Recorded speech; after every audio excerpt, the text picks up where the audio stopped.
It was late October in a quiet rural town of Midwestern America, one of those places where the nights feel heavier than they should, and the silence carries stories no one wants to tell.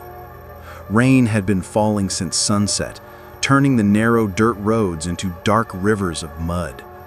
The wind cut through the trees like a warning, bending their branches toward the broken trail that led deep into the woods. Mark Dawson had no reason to be out that night, but when his truck stalled on the old forest road, he had only one option: search for shelter until the storm eased.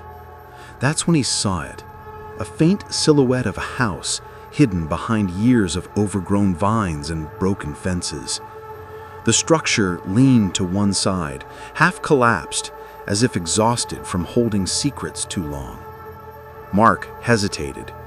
Everything about the place screamed, "Don't enter," but the rain was merciless. He pushed open the warped wooden door and stepped inside. The air was cold, colder than the storm outside.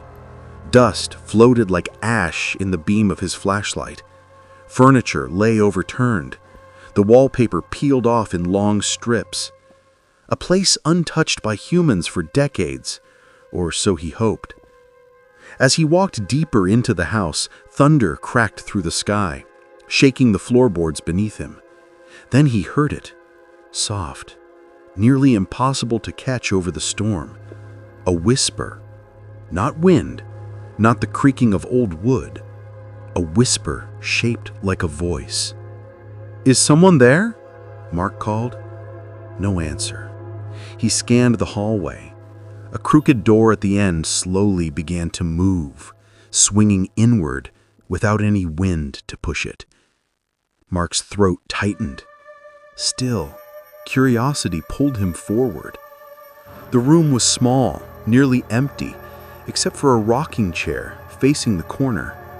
It moved, slowly, back and forth, back and forth. But no one sat in it.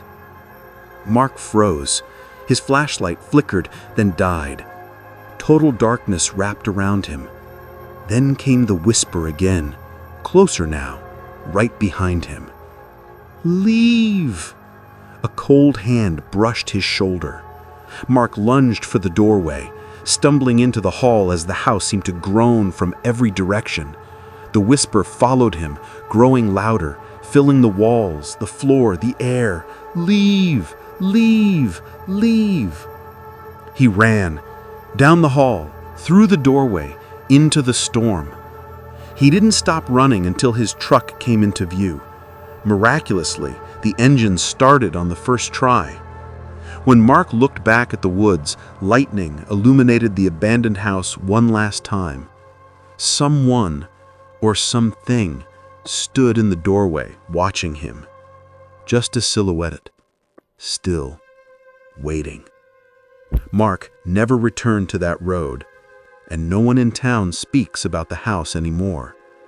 Some nights, during heavy rain, locals claim they still hear whispers drifting out of the trees, but no one goes close enough to find out